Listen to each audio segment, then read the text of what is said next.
Hello my lovely internet friends, and welcome back to another episode of GameStudiously. We are outside today because it is glorious. Thank you for indulging me in my weird little short film at the beginning. If its meaning is unclear to you, you may well be in the majority, but we're going to make it very clear by the end of this video. Last week, we started a several-week case study of BioShock Infinite, and we're here to continue that now. This week's episode was always supposed to be about Booker DeWitt, but to talk about any video game protagonist, we have to first give close attention to their very blurry, close relationship to the player. We the players play as Booker DeWitt, and that player-protagonist relationship becomes very intimate, for a few reasons that the developers control. When we start the game, we are both figuratively and literally in the same boat. When Booker is handed his personal effects, so are we. He's reassembling his identity just as we're getting a sense of it. Booker doesn't have much idea of what his mission is, and he doesn't know a damn thing about the city he's about to enter. When he gasps upon seeing the beautiful aerial city, he's putting voice to our shared experience. We learn together. Booker's character is classical in his unfamiliarity. BioShock Infinite is many things. It's an action-adventure. It's a science fiction. In these genres, there is a ton of new information to process for the reader, viewer, or player. As the Red Letter Media guys explained through their Phantom Menace Planker review, it is incredibly helpful to have a newcomer protagonist in these genres. They ask questions that we want answered. Curiosity connects us with them. A lot of times, these newcomers are made even more relatable by their unfortunate state. In this case, Booker's gambling debt. We want to succeed not just because we buy games to beat them, but because we sympathize with Booker's condition and want to see him through to his redemption. So Booker is this sort of archetypal newcomer protagonist. We invest emotionally because we sympathize with him and because so much of our learning experience overlaps with his. And learning together can be an incredible bonding tool. It may seem minor or even unnotable, but it's essential to the game. Protagonists aren't always like DeWitt, especially in sequels. Most times in sequels, protagonists are returning to a world that they're all too aware of. And if a player is returning with them, that can offer a whole different set of built-in emotional content. But nothing establishes a relationship like learning together. Because the player and Booker experience Columbia for the first time together, their uncertainty, wonder, and determination mirror each other. Alright, time to explain what I meant by including my little short film at the beginning. The answer is simple. It's about perspective, at least in part. We're all aware that BioShock Infinite uses a first-person camera, but some of us may not have taken the time to analyze just what that means. But before diving into first-person through Booker DeWitt, let's examine the first-person perspective in other media. Novels use first-person quite frequently. They do this for a variety of possible reasons. For example, first-person voice can be used to limit or distort what information the reader has access to. Understanding a story from one narrator's perspective connects readers to that storyteller in a lot of cases.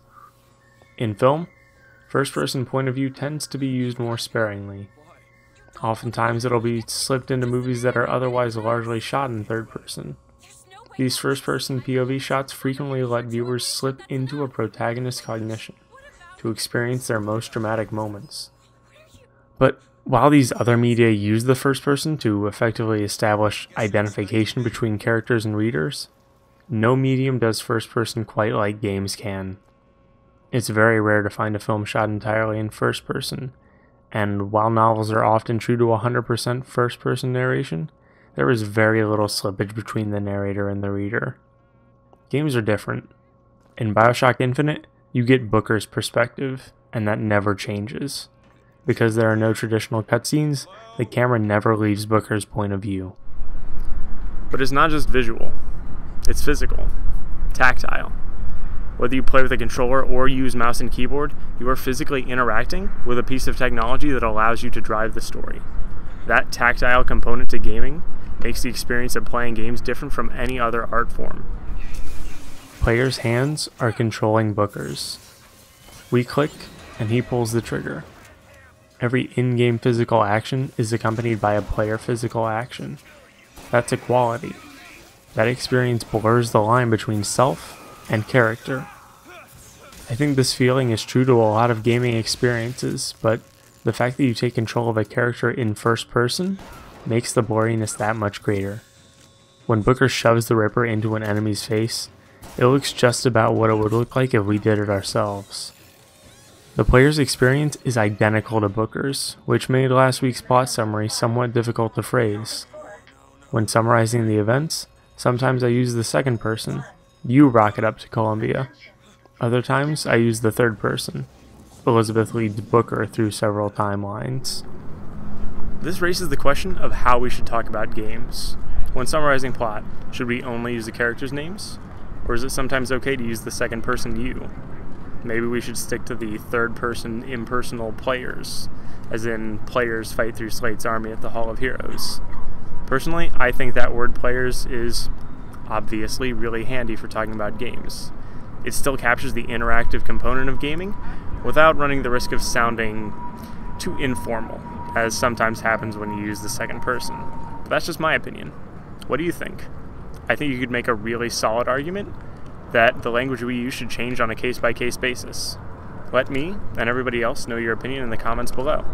Alright, so we've explored the relationship between Booker DeWitt and players and why that relationship works. But what do the developers do with that carefully crafted relationship? What do they use it to tell us? Well, a lot of things. But the ideas I found to be most interesting were those concerned with violence. Playing my life in first person probably wasn't a very exciting experience, but playing Booker's is, and a big contributor to that excitement is the violence of his journey. Say what you will about BioShock Infinite, but it does not shy away from violence. Maybe including violence in a video game doesn't seem like the most impressive artistic statement at first glance, but look closely. Look at the way it's presented. Infinite's violence is grisly. It's not polished or mopped up or sanitized in any way. When players kill in BioShock Infinite, they leave blood and gore in their wake. Again, violence in games is not new, and neither is gore. But some games not only choose to justify violence, they polish it, and neglect its consequence, death. It's always been tricky to navigate the line between celebrating something morally questionable, like violence, and including it in such a visceral manner that makes a statement about it. But for my 2 cents, I think the latter is what's going on here. The fact that the results of violence are as gruesome as they are may make players contemplate the weight of their actions. There are other little ways of talking about violence that the game does visually. On your way to the carnival at the beginning of the game, you can see a couple of Colombian boys having a play gunfight. If their society allowed for advanced computer graphics instead of suspended cities, they might enjoy the violent video games we do. This scene lets the player contemplate their own pleasure in the imitation of violence. Another episode that visually persuades us to question the moral value of our actions is our departure from the Finkton factory. In the elevator ride up from the factory, players see the production lines responsible for manufacturing weaponry and vigors, the toys that bring us our violent pleasure in the game. Re-establishing the fact that these creations are all part of a larger Finktonian and Colombian machine that both Booker and the player are greatly disenfranchised with, makes players again consider the role of their violence. It doesn't hurt that the music for this elevator ride is a somber violin piece, or that Elizabeth explicates the whole matter verbally moments later. Mr. Lin? My God, I was so set on getting to Paris. I didn't really think that... You couldn't have known this would happen. I had a role in this catastrophe. If you want to pretend that we're purely innocents in this, then that's your prerogative, but... Notice how she points at Booker as she claims that they held a role in the ugliness in Colombia? Yeah. That scene carries a lot differently if we aren't in the first person. But because we are, that guilt is implicitly shared between the protagonist Booker and us, the players. This brings us to an obvious but very important way of communicating ideas to the player: dialogue. I'm not going to enlighten anybody by making the argument that, hey, the spoken word is a really great tool for sharing ideas. That's language. But obviously, the same is true for games. I made the argument last week that Elizabeth is the moral compass of the game. That never seems clearer than in the aftermath of her and Booker's journey into the Hall of Heroes.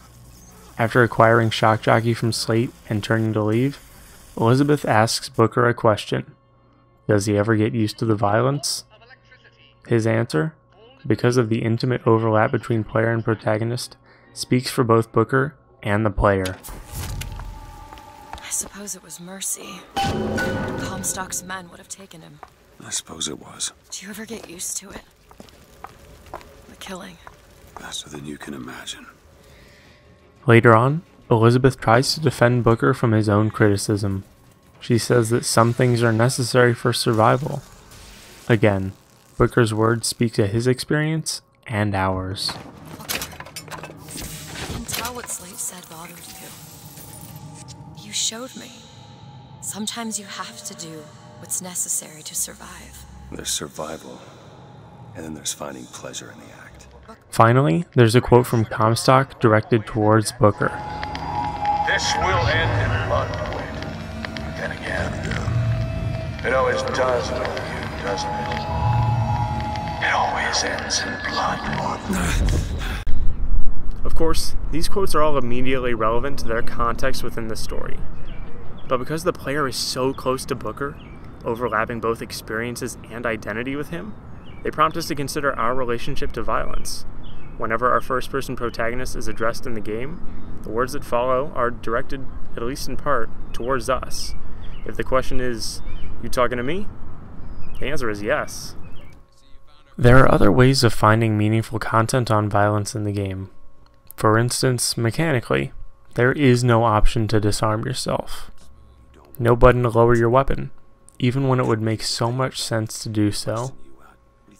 What do we make of that? What other examples of mechanics in the game might be persuading our understanding of violence? This video was always supposed to be about Booker DeWitt, but if it feels like something slightly different was accomplished, that's no accident. Rather than just digging into his biography, this video tried to explore how Booker DeWitt lets us explore ourselves. In a sense, he's a vessel for us to hop into and explore important themes like violence and choice. He's not empty like a lot of video game protagonists are, but certain aspects of his character allow us to share in a discovery both of the world and of the self. In that sense, I think Booker DeWitt is a really excellently crafted protagonist.